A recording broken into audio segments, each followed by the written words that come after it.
Crouse.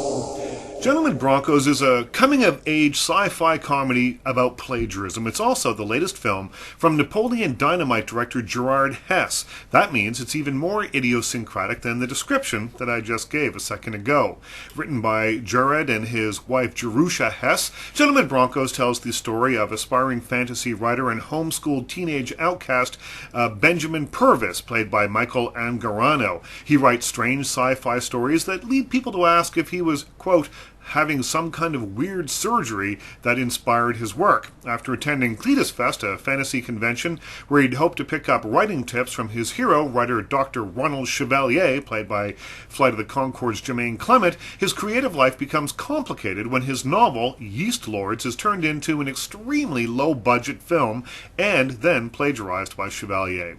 Now, up until now, Hess's films have been strange slices of life, buoyed by strong comic performances and some good jokes. But what felt so fresh in Napoleon Dynamite, the oddball comic timing and unconventional American grotesque casting, this time out feels gimmicky, as if Hess and company are masking a lack of original ideas with his tried and true, and by now on his third film, somewhat tired trademarks. As a filmmaker, he has a unique voice, but like the drunk guy at the party who speaks louder than everyone else to get his point across, Hess is stylistically shouting to cover for a lack of jokes. Angarano, a talented young actor in the Michael Cera mode, is fine here, but gets bowled over by a cast of curiosities. Jennifer Coolidge, as Benjamin's mother, rides the line between eccentric affectation and real life, raising a few laughs along the way, but Jermaine Clement, best known, as I said earlier, as half of the Flight of the Conchords, is nothing but eccentric affectation, and hilariously so for the short time he's on screen.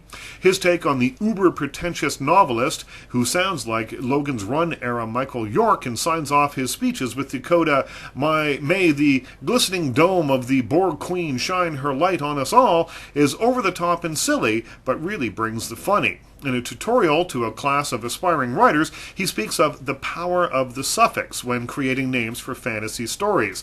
Adding the suffix onus, anius, or anus, he says, will yield the perfect name. For example, Bronco becomes broncanus, probably the best new word of the 21st century. Now, unfortunately, that's the highlight, and that joke was given away in the trailer.